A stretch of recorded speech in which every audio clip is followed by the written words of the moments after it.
What's up, you actual fucking freaks? It's episode 2 of the Freaks and Zeeks podcast, and today we're talking about Evil Dead 2 from 1987. I'm Joe, by the way. And I'm Psycane. Alright, Cy, what'd you think of this movie? It sure was an interesting experience. This movie is just a constant 100. Like, shit just keeps happening the entire fucking movie. And I meant to ask this last time. Have you seen the Evil Dead movies? No, I haven't. Oh, okay. Yeah, no, this movie's fucking bonkers. And it's my personal favorite of the series. Yeah, I watched part of this movie a while ago, but I don't know why I didn't finish it. I didn't get that far in. I got like a little bit past the opening, which we'll get into, but is basically just like a super quick recap of the first movie that like kind of almost remakes the first movie. It's weird, but I did not get that far past that when I first tried to watch this movie. So this was my first time watching it all the way through. If the first movie was just Sam Raimi figuring out how to make a movie, this is the first one that's actually just a Sam Raimi movie. There's no mistaking that this is a Sam Raimi movie. So crazy that the guy who made this movie brought us the Darkman movies. Gotta love Darkman. Yeah. His most iconic movie, of course. I feel like I'm one of the 3 people that have actually seen at least one Darkman movie. The first one has Liam Neeson in it. Yeah, it does. But we're not talking about Darkman as much as I love to talk about Darkman. This is the Evil Dead 2. Mm-hmm. And this movie starts off with some amazing stop motion. Mm-hmm. And the Necronomicon finally gets its name proper. Yeah, they finally call it just the Necronomicon Ex Mortis, which is pretty much the first line of the movie. Just some narration over this weird spiral animation into some stop motion with the book that just kind of explains what the book is. I was going to say recaps what the book is, but it is slightly different here. The book gets a change of aesthetics. Oh yeah, definitely. It's still made of skin and has face on it, but the face is a lot clearer. Bound in human flesh, written in human blood. But we'll get to the Necronomicon's origin in like a minute. But first we gotta get a quick remake of the opening shot of the original. And then also smash cut into the Oldsmobile. But this time, instead of having 5 people in it, it's just Ash and Linda. And Linda's played by a different actress, because her original one was pregnant. And also probably wouldn't have returned if she wasn't, given she did not enjoy making the first movie. The first movie was such a process. Yeah, it sure was an experience for all involved. But it doesn't matter. We're good. It doesn't even matter. Linda's not around long. No. But what is around again, which also returns from the first movie, is reckless driving. Ash is driving in the middle of the road. He is. He's just in the very center of the road. Just immediately in the center. Yep. And also, instead of the college-aged teenagers renting this cabin, it is just heavily implied that Ash found this place somehow, and now they're just breaking in. Yep, pretty much. Like, you could almost argue that this movie, this opening isn't a remake of the original. It's Ash bringing someone else named Linda to the same cabin that he's already found before, and just recreating the events, because he pretty much goes crazy very quickly in this movie. This movie is batshit insane. It really is. Anyway, we're in the cabin. This movie moves very fast, so will this review. We're in the cabin. We're having a good time, It's getting a little bit romantic. Ash is he's working the keys, he's playing the piano. Linda's dancing in a Michigan State shirt, go blue, but she's wearing a dirty Spartan shirt, so I guess, whatever. Go blue. Still got the magnifying glass necklace, which we don't see him give her, but it's made clear that he just gave it to her. She talks about it like Ash just gave it to her because she's like, "Oh, Ash, I love it." It's like, you're already wearing it. Yeah. I do kind of miss the terrible dialogue from the opening of the first one, but yeah, but I mean, at least this movie's a lot more tongue-in-cheek and self-aware. Not to say that the original wasn't, but this one leans into that very heavily, and instead of being a campy attempt at a serious horror movie, it's just a straight horror comedy. yeah, every Evil Dead movie is a different genre. Yep. We'll definitely see that in the next one. Oh yeah. For a horror movie podcast, our third episode's going to be on a movie that's pretty much not a horror movie. It's a dark fantasy movie, but that doesn't matter. Yeah, so we get he goes to pop some champagne and finds the tape recorder on the desk that the champagne was, so I don't know how he didn't see that earlier. Which is also in like the bedroom that they're staying in, so I still don't understand. Yeah. Like, he had to put the champagne there. Yeah.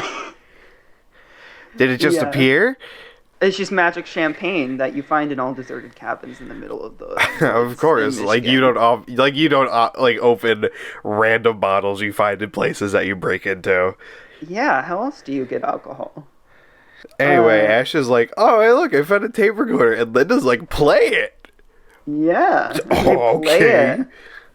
And we get some beautiful recordings from the professor, and this time we actually get a couple flashbacks to his story, where we see them find the Necronomicon in like an Indiana Jones-esque temple thing.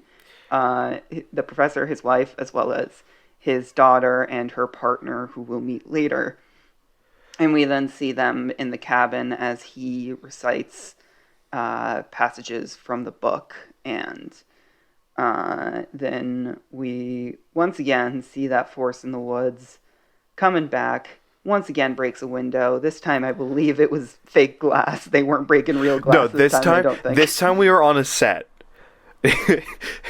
we had more money this time. We had a budget of $25 instead of 20. So we afforded a set. Also, I love how one of the lines in the recitation is Nosferatus. That made me smile.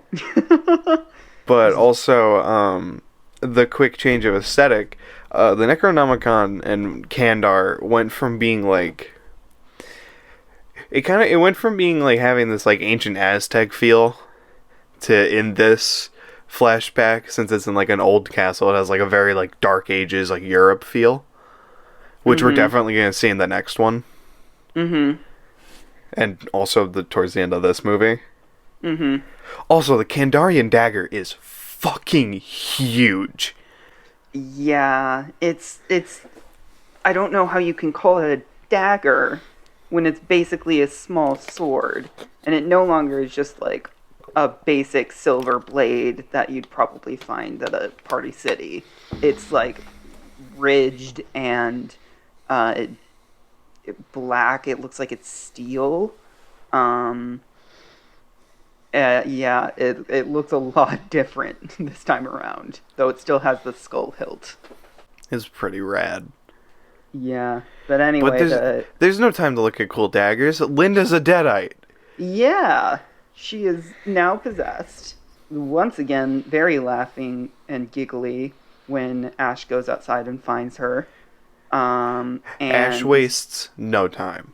Yeah, we almost immediately just get the same decapitation that Linda got in the original, though a lot less gory this time around. Yeah, we're 5 minutes in, we have our first Deadite, and then immediately decapitate that Deadite. Mm-hmm. And then buries her, and doesn't really have much of a reaction. He We see him have more reactions later, but right now he's not really concerned about the fact that he just decapitated his girlfriend who was possessed and chasing after him. It's fine. It's fine. And then we just get a little remake of the end of the first movie where the Force goes through the cabin and into Ash at the front of it. And into that, we start getting all our new stuff where we, instead of hard cutting there, we get the funniest sequence in the whole movie. Yeah. Just Ash is immediately launched through the middle, like just through the woods. He's screaming. It's very Looney Tunes. If I had to describe this movie, it's very Looney Tunes-esque. Mm-hmm. Because he's just like spinning in air and then he slams into a tree. And then falls into a puddle. A very deep puddle. It's very slapstick. It's sometimes just feels like a vaudeville routine. And Bruce Campbell is just here for it all the way. And He's great. an amazing, like, physical comedian.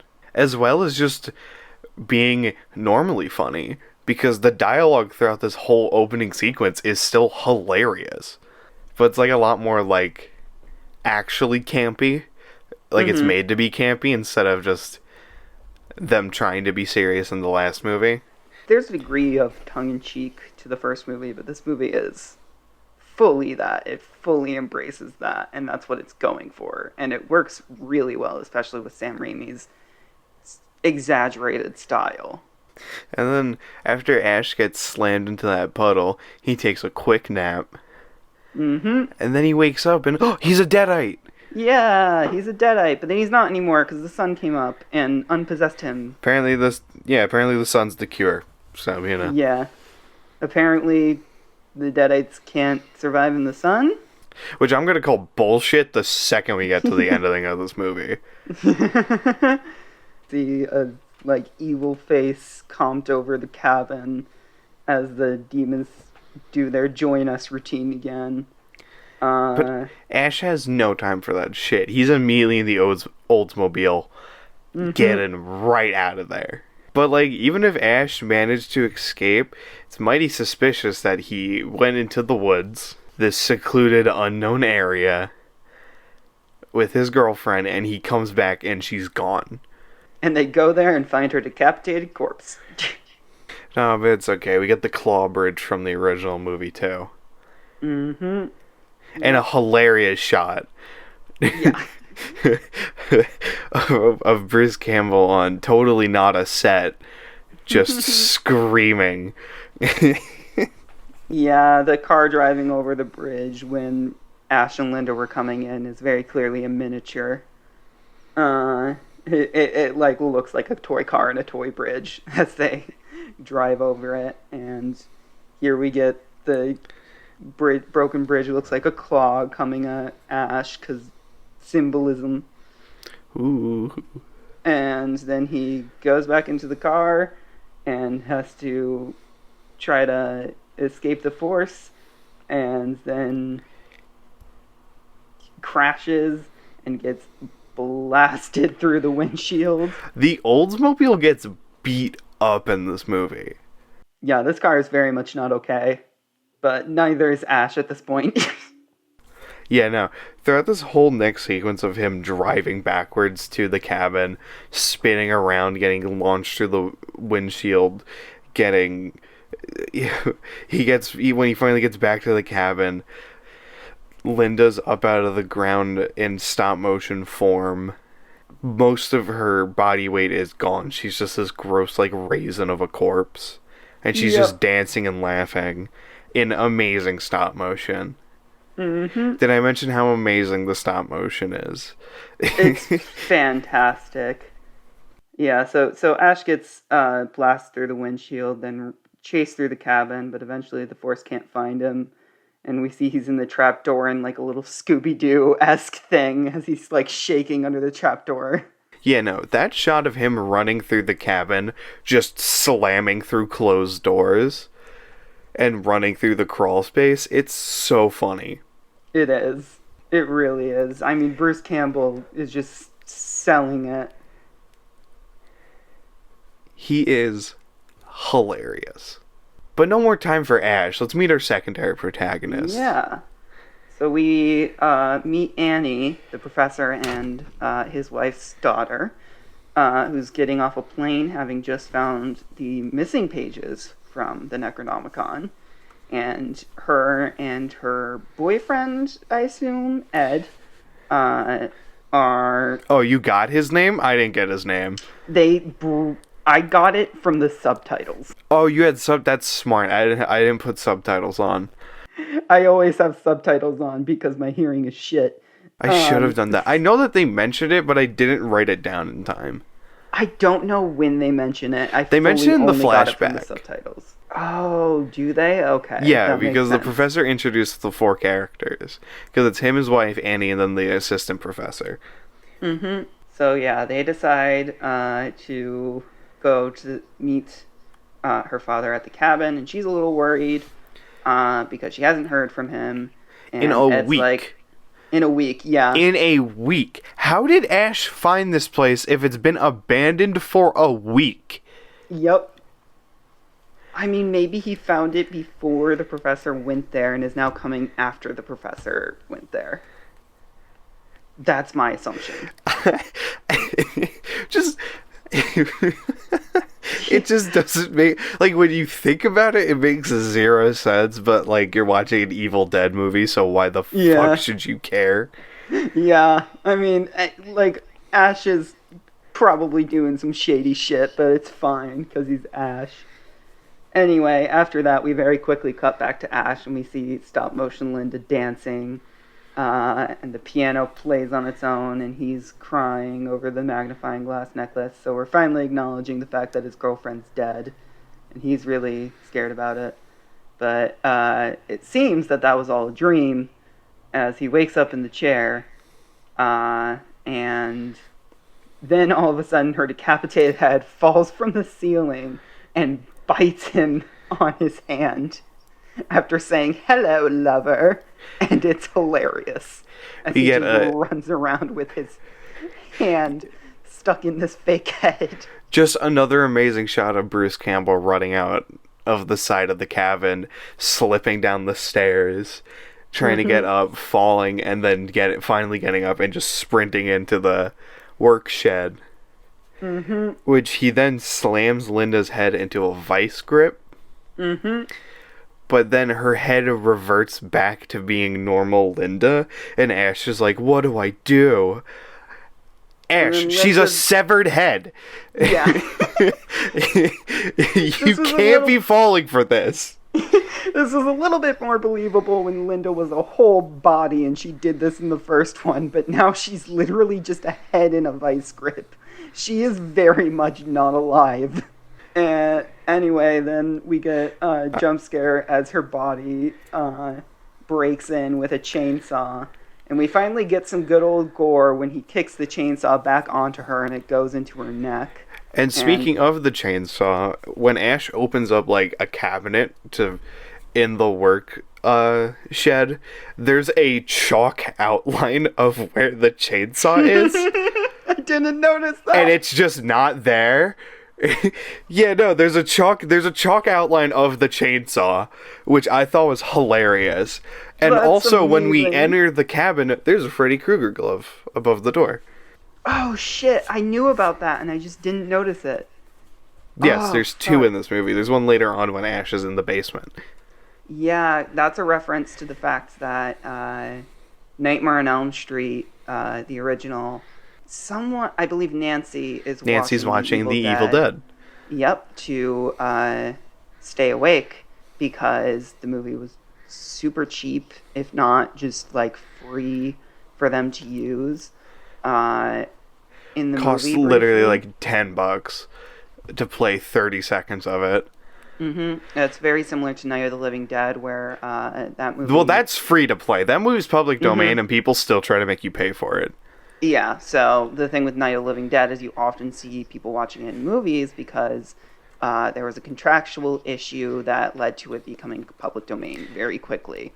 Because when that movie came out, it was not filed as Night of the Living Dead. So, Evil Dead, not the same thing, but it was just a very cheap and easy movie to access. Listen, you wave like a $5 bill in front of like hungry college students, they'll let you play their movie in your movie. Yup. So, Sam Raimi then decided to put a nod to Nightmare in this movie with having the Freddy Krueger glove in there.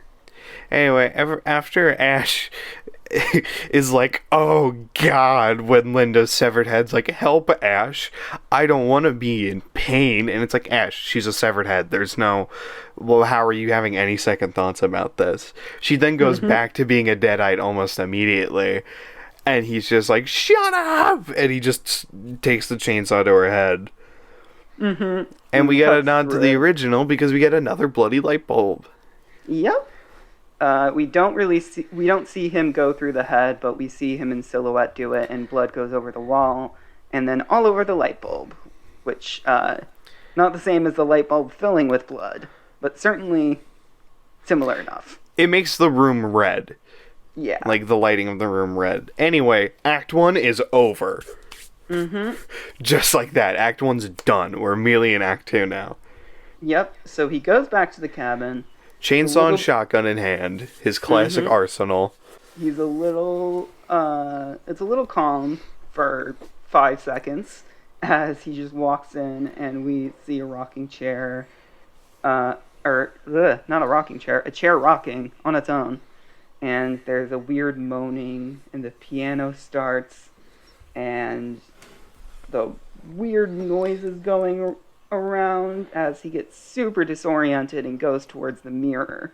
And this is where you expect the same thing that happened in the original, where he tries to reach out to it and it's suddenly water. But instead, his reflection pops out of the mirror and grabs him. And as he's like, it's fine, everything's fine. And his reflection pops out and just goes, we just cut up our girlfriend with a chainsaw. Does that sound fine to you? The most straightforward, probably Bruce Campbell's most, just straightforward line. Mm-hmm. In this whole movie. The reflection is then normal again, and we get a really funny moment where he looks away and then, looks back quickly as if to try to startle the reflection. Nope, just back to being a normal mirror. Yep, and that made me laugh harder than almost anything else in the movie for some reason. And if I'm not skipping over anything, Ash's hand is now possessed. Yeah. Yep, that's what happens next. His hand is now possessed. Yep, because Linda bit it. Mm-hmm. So that's it. That's the reason. Yep, so we get more great physical acting from... We get so much good slapstick. Also, Ash's toughest fight in the entire series is against his own hand. Mm-hmm. Fully. It's fantastic as it just grabs at his face and just pulls him around. He does this amazing... It's usually a move used in pro wrestling. It's when... And Liam's gonna like this one when he's listening to it. Ash's own hand, he's struggling with his own hand, and he does almost like a semi-flip where he just goes forward and lands flat on his back, which is really well done. Yeah, it's great. Bruce Campbell's commitment to this is so wonderful to see. Listen, it's a lot better and a lot safer than getting smashed into, actual furniture. Yeah. And not just breakaway ones, like he does in this. Yep. And we get some more fun camera movements as the camera zooms out from the cabin sideways, and we see a bunch of light pouring out of the cabin, which is a cool image. And then we cut back to Annie and Ed and their adventures as they try to drive up to the cabin, and we meet 2 more characters. Our secondary characters. Mm-hmm. Bobby Joe and Jake. Didn't learn Jake's name until, near the end of this movie. Basically.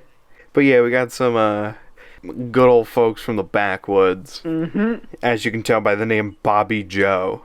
And the fact that she immediately spits when they meet her. She She dips and still has better teeth than Jake. So then we go right back to Ash because this movie just...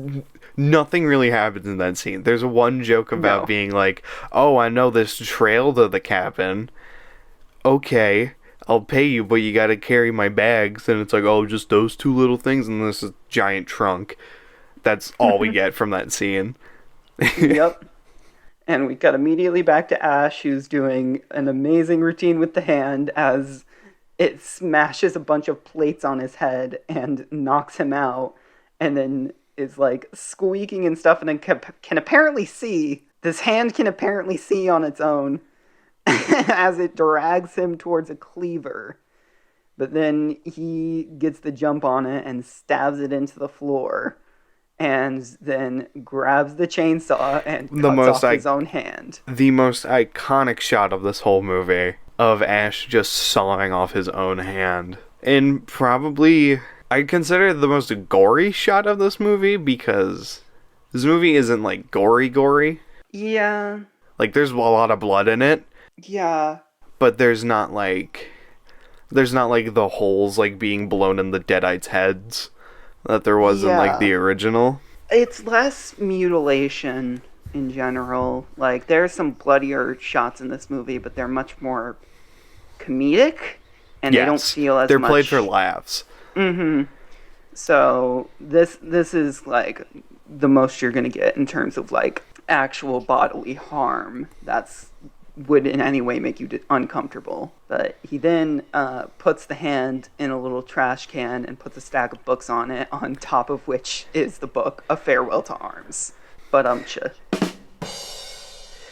yeah, and then Ash turns away, and the hand immediately just starts moving under the little trash can and books.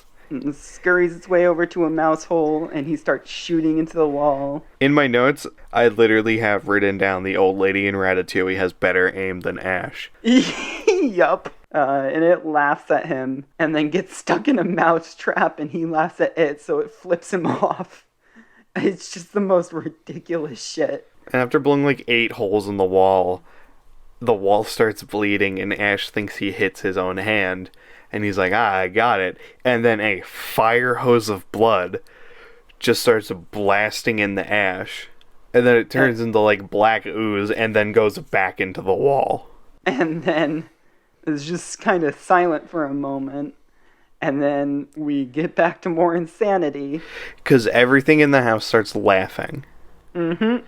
The deer head on the wall turns towards him and starts laughing. Then the lamp starts laughing. Then the bookshelves start laughing. And then he starts laughing and bouncing around with the desk lamp. Yeah, his little dance off. I have in my notes, holy shit, is there a gas leak in this house? Because everything's laughing. Nope, Ash is just fully crazy at this point, and the demons are having fun fucking with him. Oh, but I think it's about time that we get back to the secondary characters that finally actually show up, so our whole cast is together. Because it takes 2 guys to take down a man with 1 hand.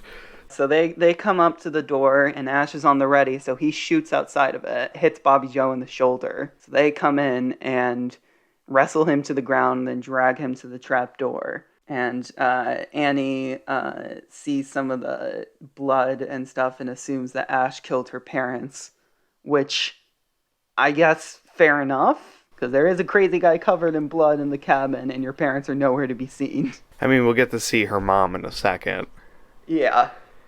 Because then Annie plays the rest of the tape on the tape recorder, and her dad on the tape is like, oh man, my wife was possessed, and I had to kill her, but I couldn't bring myself to dismember her, so I buried her in the cellar, the old fruit cellar, and almost... This movie's hilarious because its comedic time is perfect, because Ash hears it because it's an old wooden cabin. So he hears it from the cellar, and then it zooms in on his face, and it's like, oh, this cellar? And then the Deadeye version of Annie's mom pops out of the ground. And she starts chasing after him, and he starts screaming for help. She's also played by Ted Raimi. Oh, yeah, Henrietta is also played by Ted Raimi. In a gross and sweaty costume. There are some scenes where you can see the sweat pouring out of the costume, and it is gross. It did not look like it was a fun time to be in that costume. Well, yeah, because instead of getting heavy amounts of makeup applied, they just made a full bodysuit. There's behind the scenes footage where you can see them emptying all of the sweat, like the pant leg. Mm-hmm. And it is awful. So we get some more great stop motion as the face shifts into something a little bit more monstrous as it attempts to lean at Ash, and just in time they pull him out of the trapdoor. But then the head pops out and attacks Jake and Ed, knocking out Ed. And they manage to slam on the trapdoor and close it. But they slam on its head and its eye pops out and shoots into Bobby Joe's mouth. This movie's insane. Is this where we see Ed's deadite, or does something happen first? No, so we see the demon pushing up on the trapdoor like the original, and then Henrietta turns to normal and starts singing a lullaby to trick Annie, but Ash stops her, and she realizes that it's not her mother, and then on cue, Ed jumps up and is now a deadite, which is not what I was expecting. I was expecting Jake to be deadite first because Ed just got thrown and knocked out. Jake got straight up bit. Yeah, no, Ed is now a floating Cheryl-style deadite. And he says the movie's tagline, Dead by Dawn. Ash has no time for this bullshit. He immediately goes to grab an axe to kill Ed, the Edite. It's definitely a reference to when they were trying to kill... I'm trying to look in my notes, but I can't find her name. Shelley. Her name's Shelley. Shelley. Okay. So, Shelley, where Ash was frozen with the axe and Scotty had to take it and kill his girlfriend. Instead, Ash runs away and you think he's going to be cowardly again, but this time he just grabs an axe and starts wailing on Ed. And instead of being a bunch of blood, it's all green goo, which is very funny. They didn't want the movie to be that heavily censored, but it didn't work, because I'm pretty sure this movie was still released as unrated. But it might have been. I also wrote on my notes, no one pay attention to how Bruce Campbell's arms are still the same length, despite his right hand supposed to be missing. Just ignore that. It's fine. Everyone ignore that. So they look outside and realize that the trail is gone. It's been swallowed up by the woods, which is our first indication that the woods are alive in this version, which I thought might be our only indication of that, but no, the trees are gonna get into stuff later. But we then meet a ghost version of Annie's dad. Yeah, that's just a thing that happens, and everyone's like, okay, yep. That scene just comes and goes, and then this is where I learned that his name was Jake.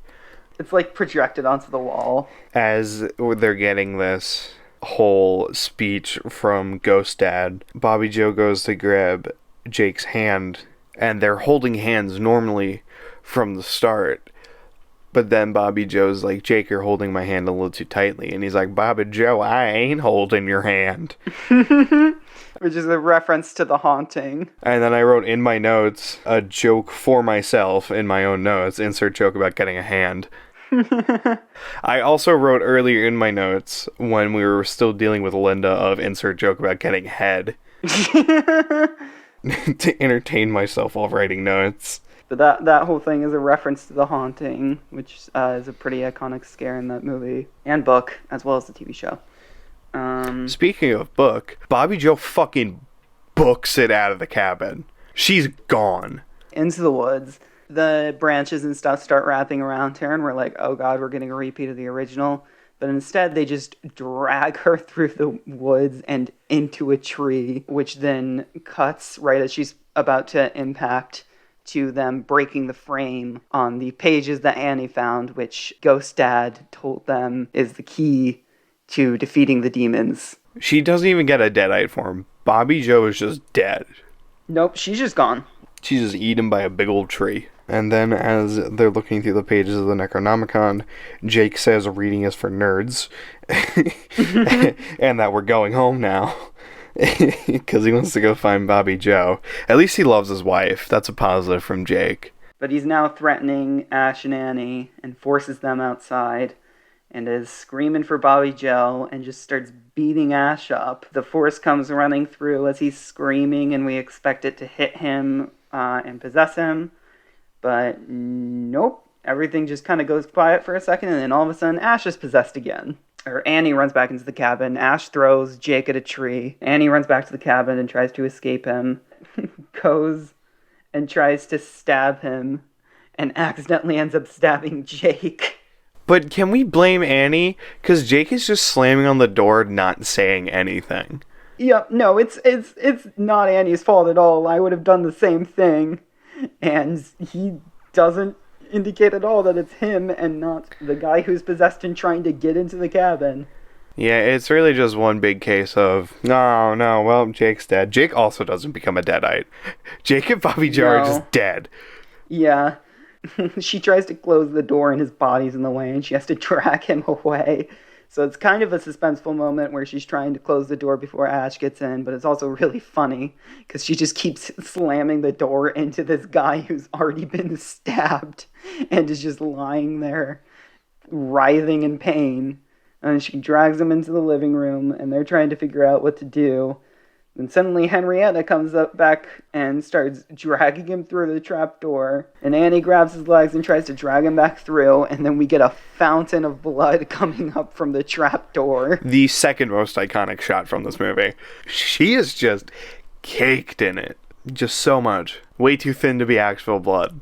It is fully just a shit ton of water with red food coloring in it because they could not afford that much fake blood. So Ash gets back in the cabin and throws Annie. Yeah, I was gonna say, like, after that whole fiasco, oh yeah, Ash is still a deadite. Mm-hmm. Whoops. But then he finds the magnifying glass necklace and it somehow brings him back. It was truly beauty that killed the beast. Ash still has good in his heart. That's essentially it. Yeah. So Annie then attacks him, though, and he has to, like, tell her it's me, which she doesn't believe him, which fair enough. One of my favorite line deliveries of the whole movie is just, that's it! It's me! Stop! Ash has just fucking had it. He eventually is able to convince her, because he's long enough just not being a deadite, and is right next to her and not attacking her at all, so eventually she's like, all right, guess you are real. Then they have to go into the basement to look for the pages. Henrietta's just not down there. I think you missed a crucial scene. They go to the tool shed first. Oh, right. Fuck, why is that not on the notes? Ash arms up with his new chainsaw hand, and he saws off the double-barrel shotgun.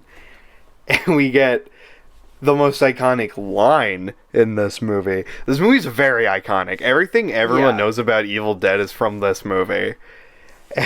And I said in the last episode that we're far from Groovy Ash, but no, he's here now, because he flips that double-barrel shotgun in his hand and goes, groovy. And then we go to the basement. It's a great montage sequence as they affix the chainsaw to a little clamp and put it around his around his nub. Yeah, around his nub.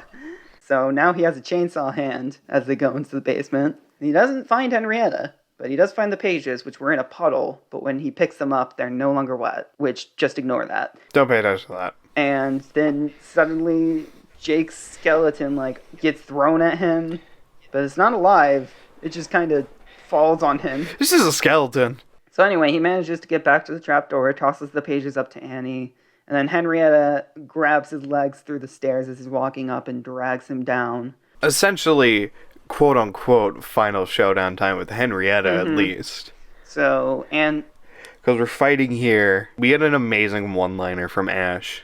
In a hilarious shot, explodes Henrietta's head with the shotgun. Yeah, as she's screaming, swallow your soul, and he just says, swallow this, and shoots her in the head.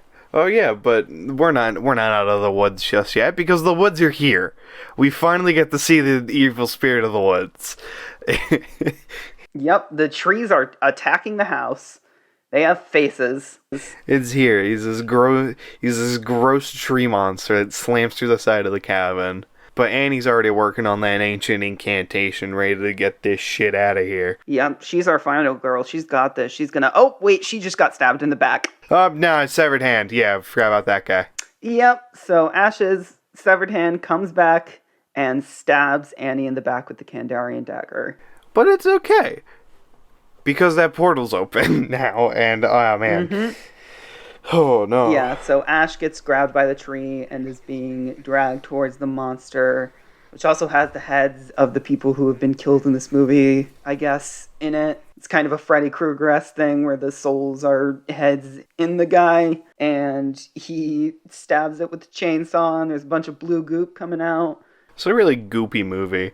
Before Annie dies, she's able to finish the incantation with her last breath, which opens the portal, and everything gets sucked in, and it's all good. Except it's not. So I'm like, well, hope that wormhole is closed and shut after getting rid of the... Oh, no. Nope. Ash is now also in the portal. Yep, Ash gets sucked through the portal. Which was foreshadowed earlier. Was it? Yes, because Ash gets sucked into the wormhole, and the Oldsmobile is also there. Mm-hmm. Ash and his car fall out of the sky and slam into this really dusty, musty, gross place. Super desaturated all of a sudden. And then Ash gets surrounded by a bunch of fucking knights. Yep. And then a harpy deadite comes flying down. Don't pay attention to the strings. Yeah. And Ash fucking beans it. Yeah, Ash just stands up and shoots it. Everyone cheers as we hear our first use of the word deadite. We finally hear deadite for the first time as the knights say. At the end of the second movie. Yep. From Sam Raimi himself. Sam Raimi as a knight yells that Ash is here to save them from the deadites. And they all hail him as Ash is screaming no. But that scene was foreshadowed earlier in the movie due to the missing pages of the Necronomicon. Annie was showing Ash, yeah, and it was this hero in blue with a chainsaw hand and a shotgun. And that's the end. This is probably going to be a much shorter episode because this movie is so fat. Like, not only is it like a little shorter than the original, it's quite a bit shorter, but it's also so much faster. Yeah, it's so chaotic and frenetically paced, but it works because it keeps you engaged the entire time. Like, there were some slow moments in the original, especially at the beginning, but this movie is just so consistently hitting you with so much stuff randomly happening and so much great slapstick. It's also hitting Bruce Campbell with a lot of stuff. Yeah. Bruce Campbell is getting beat down in this movie, but it's amazing slapstick and physical acting. Clearly everyone was having a lot of fun with it, and that's kind of just what works with Sam Raimi movies, is how heightened and stylized they are, and it's just a ridiculous fun time that everyone's in on the joke, completely sincere. And they're having fun, and they want you to have fun with them. And our next movie is also really fun. Yeah. We're going to be covering Evil Dead 3, also known as Army of Darkness, which is an okay name, but I like the original name for it much better. You want to know what it was? Yeah. It was Medieval Dead. Oh my god. But they didn't let them use it. They didn't let them use that name, and I'm so upset about it. Cowards. Because a lot of people... I'm going to get into this just a little bit now. Army of Darkness didn't perform as well as the first two movies. Not nearly, yeah. Because of the name Army of Darkness. Nobody knew it was an Evil Dead movie. Mm-hmm. And it barely is, to be fair. Yeah. But, like, the name Medieval Dead is so much better. Oh, man. Anyway, I guess we'll catch you guys next episode when we cover that movie. Yeah. Because, oh boy, I got so much to talk about with that one. It's going to be an interesting time. It is a wild ride. But for now, I'm Joe. And I'm Psycane. And this has been the Freaks and Zeeks podcast.